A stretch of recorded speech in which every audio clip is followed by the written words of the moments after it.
লাভ হবে না, একা একা নামাজ পড়তে হবে। সবাই মতো যখন ভক্ত মতো যখন নামাজ পড়বেন তখন আপনি জামাতের সহিত নামাজ আদায় করতে পারবেন।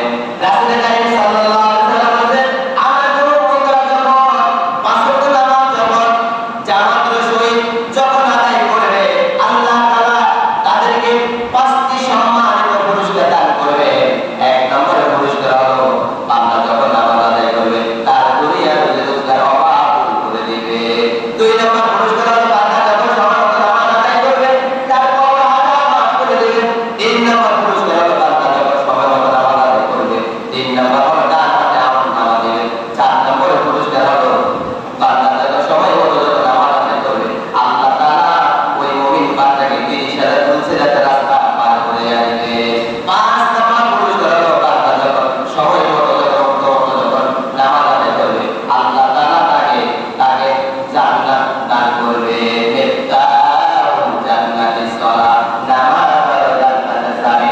অন্য আয়াতে আল্লাহ তাআলা বলেন, ইন্নাস সালাতা তানহা আনিল ফাহশাই ওয়াল মুনকার ওয়া লাযিকরুল্লাহিল আকবার। আল্লাহ তাআলা বলেন, বান্দারে তোমরা নামাজ পড়ো, কোন মুমিন বান্দা যখন সময় মতো যখন নামাজ আদায় করবে আল্লাহ তাআলা ওই নামাজ আদায়কারী ব্যক্তিকে বিভিন্ন পয়সা কাজ থেকে সে বিরত রাখতে পারবে। তারপর আল্লাহ তাআলা বলেন, ওয়া লাযিকরুল্লাহিল আকবার, দৌড়াও নামাজের জন্য, দৌড়াও জিকিরের জন্য, দৌড়াও। এখানে আমার সম্মানিত দিদি ভাইরা, আমাদের তো মুসলমান, আমাদের পরিচয় হচ্ছে আমরা মুসলমান, আমরা মুসলমানের সার্টিফিকেট দিয়ে থাকি। আল্লাহ তাআলা আমাদেরকে মুসলমানের সার্টিফিকেট দিয়েছে। আমরা যেহেতু মুসলমান দাবি করি, তা আমাদের বৈশিষ্ট্য হচ্ছে সময় মতো ভক্ত মতো মসজিদে এসে নামাজ আদায় করতে হবে। আমার সম্মানিত দিদি ভাইরা, তারপর হলো সালাত অন্যায় অনৈতিক কাজ থেকে বিরত রাখে। ইন্না সালাতা তানহা আনিল ফাহশাই ওয়াল মুনকার, যদি নামাজ পড়েন এই নামাজ আপনাকে বিভিন্ন পয়সা কাজ থেকে অন্যায় কাজগুলো থেকে আপনাকে দূরে রাখবে। আমার সম্মানিত দিদি ভাইরা, তারপর হলো সালাতের শারীরিক উপকারিতা।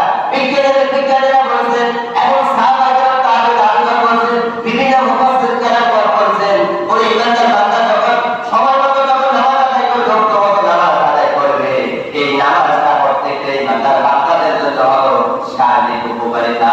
আমরা যে সেজদা দিয়ে থাকি, আমরা যে রুকু দিয়ে থাকি, আমরা যে রুকু সেজদা দিয়ে থাকি, এটা কিন্তু একটা শারীরিক উপকারিতা। শারীরিক কি উপকারিতা?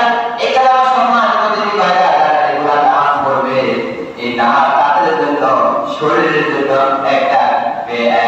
একটা শরীর চর্চা, একটা ব্যায়াম, এবং শরীরের জন্য কি উপকারিতা, শরীরের জন্য উপকারিতা। আমার অনেকে দেখা গেছে স্বাস্থ্য ভালো, খাইতেছে, সব কিছু করতেছে, আমাদের কাজ করতেছে, স্যারে বসে নামাজ পড়ে। আমাদের লক্ষ্মীপুরের আলিয়া মাদ্রাসার ভাইস প্রিন্সিপাল ইসমাইল বলছেন, কেউ যখন স্যারে বসে নামাজ পড়ে তার নামাজ হবে না। এই বিষয়ে ওরা একটা বই আছে, এবং নামাজের বাইরে আমার ভিতরে 13 ফরজ, নামাজের ভিতরে 6 ফরজ আছে। তাকবীর, তাহলিল বলা, খাড়া নামাজ পড়া, কেরাত পড়া, রুকু করা, সিজদা করা, আপনি বলতে তাহলে দাঁড়িয়ে নামাজ পড়া। এখানে তার বলে নাই বসে বসে নামাজ পড়ো, বসে বসে নামাজ পড়া কথা বলছে, বলে নাই দাঁড়িয়ে নামাজ পড়তে হবে। পয়দানে আপনার পিলারের আগে হেলান দিয়ে নামাজ পড়বেন, পয়দানে কি পিলারের সাথে হেলান দিয়ে নামাজ পড়বেন। তারপর কেউ যখন ইচ্ছাকৃতভাবে যদি স্যার বসে যদি নামাজ পড়ে তার নামাজ হবে না, নামাজ পড়তে হবে দাঁড়িয়ে দাঁড়িয়ে। আমার সম্মানিত দিদি ভাইরা, তারপর হলো সালাত মুসলিম এবং কাফেরের মাঝে পার্থক্যকারী। একজন মুসলমান একজন কাফেরের মধ্যে পার্থক্য আছে নামাজ, বাইনাল আবদি ওয়া বাইনাল কুফরি তারকুস সালাহ। তিরমিজি শরীফের হাদিস। আমার সম্মানিত দিদি ভাইরা, মুসলমান এবং কাফেরের মধ্যে পার্থক্য আছে নামাজ। মুসলমান আযান দেওয়ার সাথে সাথে মসজিদের দিকে চলে যায়, আর কাফের মুশরিকরা যখন আযান দেয় তখন তারা লুলু দিয়ে থাকে।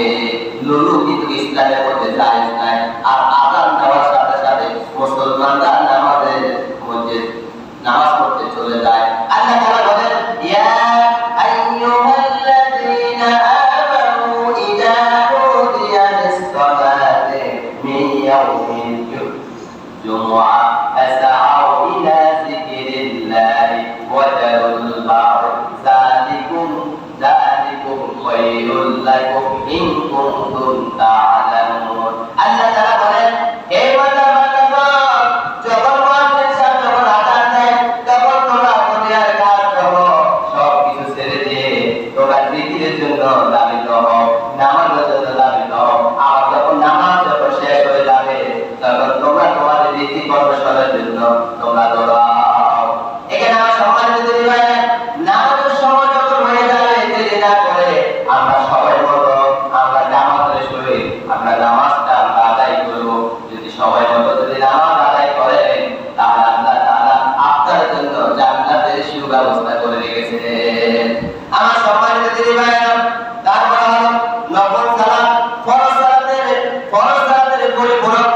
একজন ভাই যখন ফরজ নামাজের মধ্যে যদি কোনো কথা যদি ঘাটতি থাকে আর ওই ফরজ নামাজের ঘাটতিটা নফল দ্বারা পূরণ করা হবে, নফল দ্বারা পূরণ করা হবে। এখানে কোনো প্রকারে নফল ছেড়ে যাওয়া যাবে না। ফরজের পাশাপাশি আমরা নফল নামাজ আদায় করব।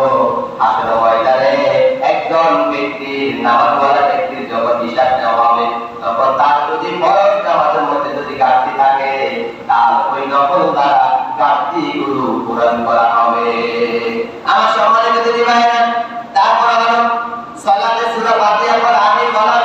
মুসলিম শরীফের হাদিস, হাদিস নাম্বার হলো 942 নম্বর হাদিস এবং বুখারীর বর্ণনায় হাদিস নাম্বার হলো 738 নম্বর হাদিস। হাদিসে রাসূল বলেন কোন নামাজওয়ালা ব্যক্তি যখন নামাজ যখন পড়তে যখন দাঁড়ায় আর সূরা ফাতিহার শেষে যখন মুমিন বান্দা যখন বলবে ওয়ালা হল্লিন, আর পিছন দিয়ে যখন মুক্তাদিরা যখন বলবে আমিন, ফেরেশতারা সাত আসমান থেকে আমিন বলবে। আর ফেরেশতারা আমিনের সাথে আর মুমিন বান্দাদের আমিনের সাথে যখন মিলে যাবে আল্লাহ তাআলা তাদের ভিতরের সগীরা গুনাহগুলো ক্ষমা করে দিবে। সুবহানাল্লাহ। দুটি হাদিসের মধ্যে এই হাদিসটা বলা হয়েছে। তাহলে আমরা প্রত্যেক নামাজের সময় সূরা ফাতিহার শেষে আমরা আমিন বলতে বলব না, এটা কিন্তু খুবই ইম্পর্টেন্ট। আমরা অনেকে আমরা পড়ি না, আমরা তওয়াফ করে আমরা চলে যাই, কিন্তু আমিন বলবো। আমিন। এই হামজা খাড়া যখন এখানে একালি খাড়া যখন খাড়ার উল্টা পিছনে একালি কানিয়া পড়তে হয়, মিম জেরে বাম পাশে যত বলা ওয়াও একালি এখানে একালি করতে হবে।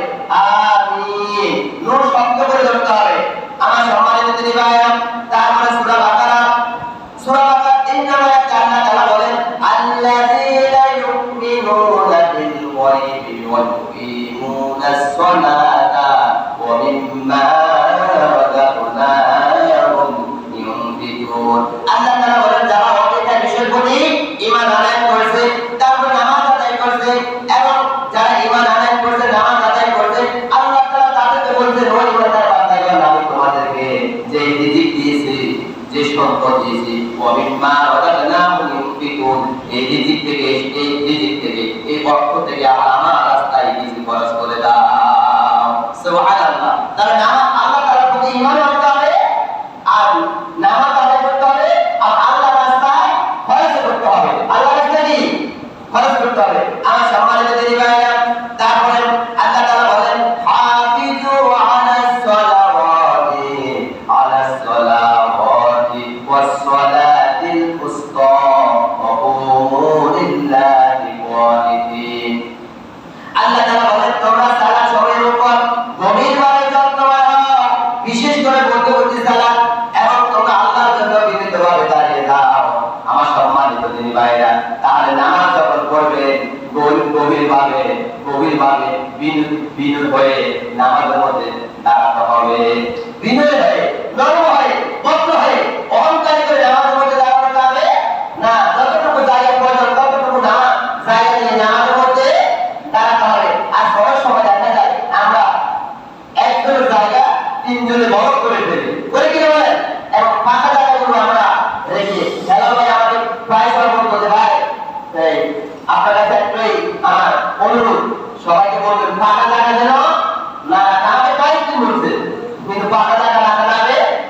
ফাঁকা জায়গা রাখে তাহলে এখানে শয়তান অবতরণ করে। কি করে? আর নামাজে দাঁড়াবেন বিনয় ভাবে, নরম হয়ে, ভদ্র হয়ে নামাজে দাঁড়াতে হবে। আমার সম্মানিত দিদি ভাইরা, তারপরে আল্লাহ তাআলা বলেন সূরা বাকারা 277 নম্বর আয়াত আল্লাহ তাআলা বলেন ইন্নাল্লাযীনা আমানু ওয়া আমিলুস সালাতি ওয়া আমিলুস সালিহাতি ওয়া আকামুস সালাতা ওয়া আতুজ যাকাতা লাহুম আজরুহুম ইনদা রাব্বিহিম ওয়া লা খাউফুন আলাইহিম ওয়া লা হুম ইয়াহজানুন। আল্লাহ তাআলা বলেন ইন্নাল্লাযীনা আমানু, এখানে আল্লাহ তাআলা সকল ঈমানদার বান্দাদেরকে বলছেন ইন্না হবে মুশাব্বাহে ফিল আমানু জামাসিকা, সকল ঈমানদার বান্দাদেরকে আল্লাহ তাআলা উল্লেখ করে বলছেন ও ঈমানদার বান্দাগণ ওয়া আমিলুস সালিহাত, আগে ঈমান আনো, তারপরে নেক আমল করো, ভালো কাজ করো, ওয়া আকামুস সালাতা, নামাজ আদায় করো, ওয়া আতুজ যাকাতা, যাকাত আদায় করো। যারা আল্লাহ তাআলার প্রতি ঈমান আনবে, তারপর ভালো কাজ করবে, নামাজ আদায় করবে, যাকাত আদায় করবে, আসর ময়দানে তাদের কোনো ভয় থাকবে না, ওয়ালা খাউফুন আলাইহিম ওয়ালা হুম ইয়াহজানুন। আসর ময়দানে তাদের কোনো ভয় থাকবে না, তারা কোনোদিন চিন্তিত হবে না। আমার সম্মানিত দিদি ভাইরা, তারপরে আল্লাহ তাআলা অন্য একটা আয়াতে বলেন সূরা নূরের 56 নম্বর আয়াতে আল্লাহ তাআলা বলেন ওয়া আকিমুস সালাতা ওয়া আতুজ যাকাতা ওয়া আতিউর রাসূলা লাআল্লাকুম তুরহামুন। আল্লাহ তাআলা বলেন ওয়া আকিমুস সালাতা, আর তোমরা সালাত প্রতিষ্ঠা করো, ওয়া আতুজ যাকাতা, যাকাত আদায় করো, ওয়া আতিউর রাসূলা, এবং রাসূলের আনুগত্য করো, লাআল্লাকুম তুরহামুন। আল্লাহ তাআলা বলেন তোমাদের উপরে দয়া করা হবে, করা হবে। যারা সালাত আদায় করবে, যাকাত আদায় করবে এবং রাসূলের আনুগত্য করবে, আল্লাহ তাআলা এই তিন শ্রেণীর ব্যক্তিদের উপর কি করবেন? হাসর ময়দানে দয়া করবে। কি করবে? দয়া করবে। আমার সম্মানিত দিদি ভাইরা, তারপরে রাসূল কারীম সাল্লাল্লাহু আলাইহি ওয়াসাল্লাম বলেন তো আমরা যে নামাজ পড়ি, নামাজটা কিভাবে পড়তে হবে? রাসূল কারীম সাল্লাল্লাহু আলাইহি ওয়াসাল্লাম আমাদেরকে সব বাতিয়ে দিয়েছেন। রাসূল সাল্লাল্লাহু আলাইহি ওয়াসাল্লাম বলেন নামাজ পড়তে হবে খুশুর সহিত নামাজ পড়তে হবে, ধীরে ধীরে নামাজ পড়তে হবে, আস্তে আস্তে নামাজ পড়তে হবে, নরম ভদ্র হয়ে নামাজ পড়তে হবে। রাসূল বলেন সাল্লু, এখানে জমা থেকে সাল্লু কামা রাআইতুমুনি উসাল্লি। রাসূল বলেন আমি যেভাবে নামাজ পড়ছি তোমরা আমাকে অনুকরণ করে ধীরে ধীরে আস্তে আস্তে তোমরা নামাজ পড়ো। আজকে আমরা নামাজ পড়ি তাড়াহুড়া করে, আজকে আমরা নামাজ পড়ি মনোযোগ দিয়ে থাকি না, নামাজ পড়তে এসেছি নাকি কই আছে খবর নাই। কারণ শয়তান কিন্তু সব সময় আমাদের সাথে থাকে, এই কারণে শয়তানকে কোনো প্রকারে কাছে জায়গা দেওয়া যাবে না। নামাজ পড়তে হবে মনোযোগ সহকারে। যদি মনোযোগ সহকারে খুশু যদি নামাজ পড়েন, এই নামাজ আসলে ময়দানে আপনার জন্য দলিল হবে। আমার সম্মানিত দিদি ভাইরা, নামাজ পড়তে হবে কিভাবে? সাহাবায়ে কেরাম তাআবিঈন আমাদেরকে ঘোষণা দিয়েছেন নামাজ পড়তে হবে। সাহাবীদের নামাজ কেমন ছিল? সাহাবীরা নামাজ পড়তেন কত সুন্দরভাবে, মাধুর্যে, নরমে, ভদ্রে, এক এক রাকাতে সাহাবায়ে কেরাম তাআবিঈন ঘন্টা মিনিট সময় কাটাতে। একজন সাহাবী নামাজের মধ্যে তেলাওয়াত করতেন 5 পারা, 10 পারা, 20 পারা তেলাওয়াত করতেন। আজকে আমরা ছোট ছোট সূরা দিয়ে নামাজ পড়ি, তারপর পিছন দিয়া মুক্তাদিরা বলে হুজুর সালাম ফিরায় না কেন, হুজুর এত লম্বা কেরাত কেন দিয়েছে। কিন্তু না, সাহাবীরা কিভাবে নামাজ পড়তেন সাহাবীদেরকে অনুকরণ করতে হবে। মসজিদে আসলে আজকে আমাদের কাজ ধরে যায়, মসজিদে আসলে আজকে আমাদের বিয়ের দাওয়াত আছে, মসজিদে আসলে আজকে আমাদের বিভিন্ন ভাবে পেরেশানি দেখা যায়। কিন্তু না, এই মসজিদে নামাজ পড়তে এসেছেন শুধুমাত্র কেবলমাত্র রবকে সন্তুষ্ট অর্জন করার জন্য। আল্লাহ তাআলা বলেন কুল ইন্না সালাতি ওয়া নুসুকি ওয়া মাহইয়ায়া ওয়া মামাতি লিল্লাহি রাব্বিল আলামিন। কুল, আল্লাহ তাআলা নবীকে বলতেন হে নবী আমার উম্মতদেরকে বলে দাও কুল ইন্না সালাতি, আমার নামাজ, ওয়া নুসুকি আমার কুরবানি, ওয়া মাহইয়ায়া আমার জীবন, ওয়া মামাতি আমার মরণ লিল্লাহি রাব্বিল আলামিন, আমার মুমিন বান্দারা যেন আমার সন্তুষ্ট অর্জন করার জন্য করে থাকে। এখানে আমার সম্মানিত দিনী ভাইরা, সাহাবীরা যেভাবে নামাজ করছে আমরাও সেই সাহাবীদের মতো নামাজ পড়বো। যদিও 100 পারবো না, কিছুটা হলো মিল থেকে সাহাবীদের মতো আমরা নামাজটা পড়তে চেষ্টা করবো। আমার সম্মানিত দিনী ভাইরা, তারপর হলো সিজুনি নামাজ। কি নামাজ? সিজুনি নামাজ। আমাদের মধ্যে কিছু স্পেশাল মুসল্লি আছে, তারা শুধু কি করে, জুমার নামাজটা আদায় করে আর ঈদুল ফিতর নামাজ আদায় করে, ঈদুল আজহার নামাজ আদায় করে।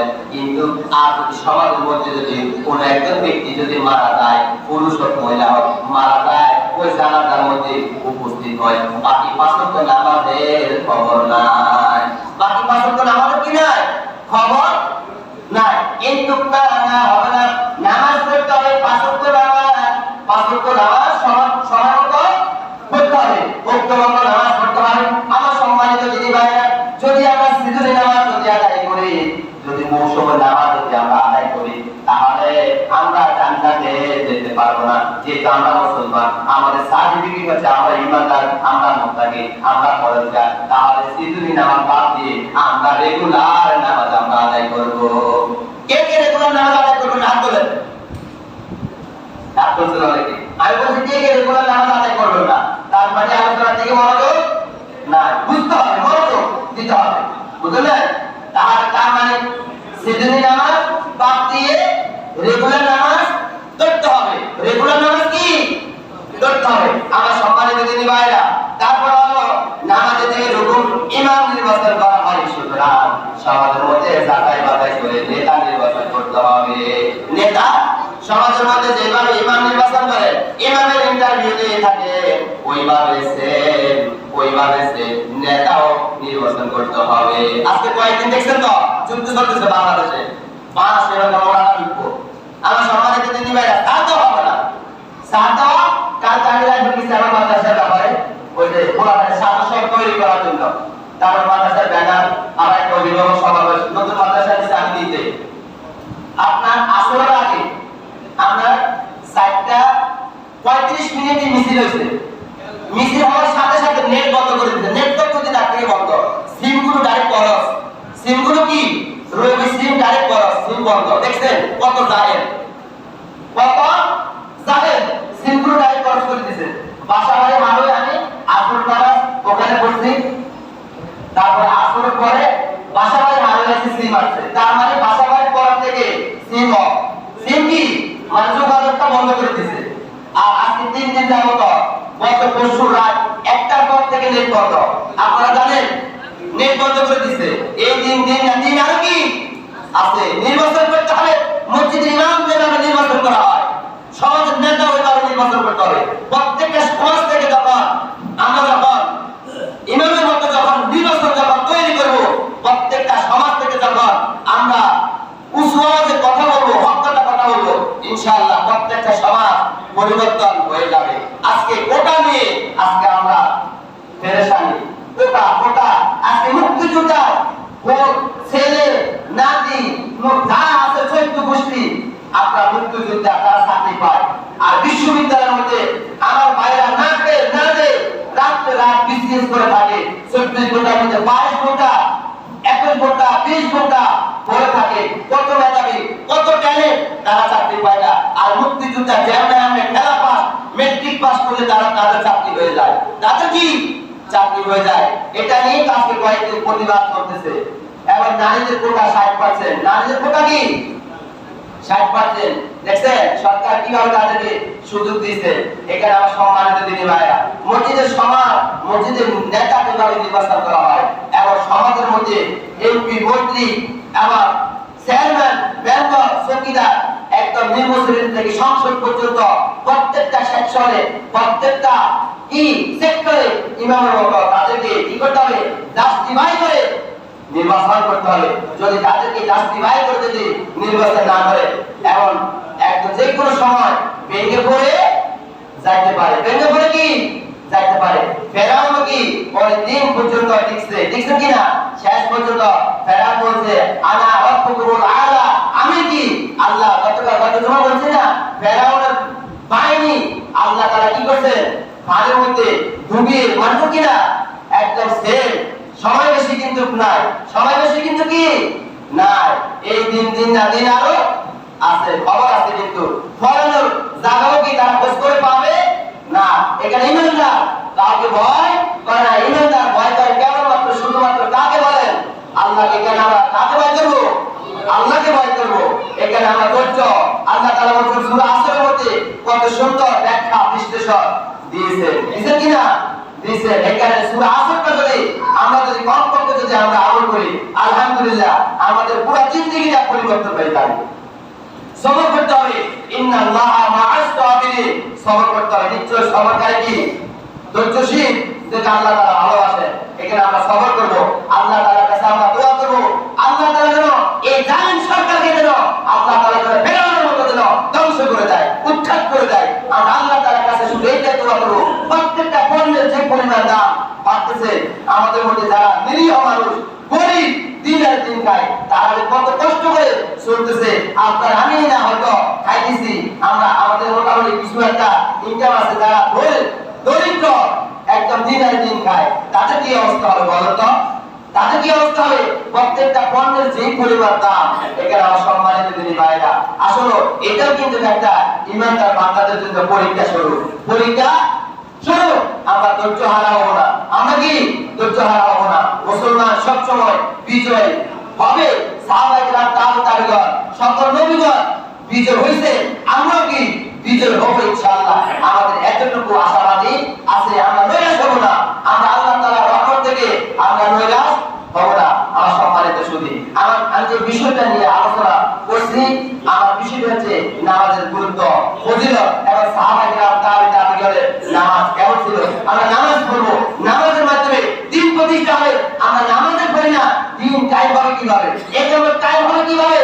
আর মুসলমানদের সর্বপ্রথম গুণ হচ্ছে আপনার পাঁচ ওয়াক্ত নামাজ জামাতের সহিত আদায় করতে হবে। আমরা যারা এই এলাকার মধ্যে, আমি জানি হায়দ্রাবাদবাসী শতকরা 90% লোক জামাত ইসলামের যে রিপোর্টের মধ্যে আছে, তাদের এক নম্বর শর্ত হচ্ছে পাঁচ ওয়াক্ত নামাজ জামাতের সহিত আদায় করতে হবে। যদি সে পাঁচ ওয়াক্ত নামাজ জামাতের সহিত যদি আদায় না করে, তার রিপোর্ট উপরে উপজেলার মধ্যে গ্রহণযোগ্য করা হয় না। এখানে শুধু জামাতের কথা বলা হয়নি, প্রত্যেকটা মুমিন বান্দারা পাঁচ ওয়াক্ত নামাজ জামাতের সহিত আদায় করতে হবে। যদি পাঁচ ওয়াক্ত নামাজ জামাতের সহিত আদায় করি, ইনশাআল্লাহ আশা করি এই দেশে ইসলাম কায়েম হবে, ইকামত কায়েম হবে। আসুন সময়মত পাঁচ ওয়াক্ত নামাজ জামাতের সহিত আদায় করি, আল্লাহ তাআলার কাছে আমরা দোয়া করি, আল্লাহ তাআলা আপনার আমাদেরকে ধৈর্য ধারণ করার তৌফিক দান করুন। আল্লাহ তাআলা আমাদের বাংলাদেশটাকে আল্লাহ আপনি শান্তিময় করে দেন। আল্লাহ তাআলা আমাদের বাংলাদেশের প্রতি আল্লাহ আপনি রহম করুন, এবং আমাদের বাংলাদেশে আজকে 3-4 দিন যাবত অনেক ভাইরা শহীদ হয়ে গেছে। আল্লাহ পাক রব্বুল আলামিনের প্রত্যেকটা ভাইকে জান্নাতের মেহমান হিসেবে কবুল করেন। প্রত্যেকটা ভাইকে আল্লাহ তাআলা যেন শহীদের মর্তবা হিসেবে যেন কবুল করেন, শাহাদাতের তামান্না হিসেবে যেন কবুল করেন। আমাদের প্রত্যেকের অন্তরের ভিতরে শাহাদাতের তামান্না থাকতে হবে, শাহাদাতের তামান্না থাকতে হবে। আল্লাহ তাআলা যেন আমাদের সবাইকে যেন শাহাদাতের তামান্না হিসেবে, শহীদ হিসেবে যেন কবুল করেন। হাযা ওয়াইদি ওয়া ইনশাআল্লাহ আলাইহি তাওয়াক্কালতু ওয়া ইলাইহি উনীব। আসসালামু আলাইকুম ওয়া রাহমাতুল্লাহি ওয়া বারাকাতুহু। যারা পড়ে এসেছেন, সাইয়েদ কামাল দোয়া আমাদের করুন। ভিডিওটা ডিলিট করুন।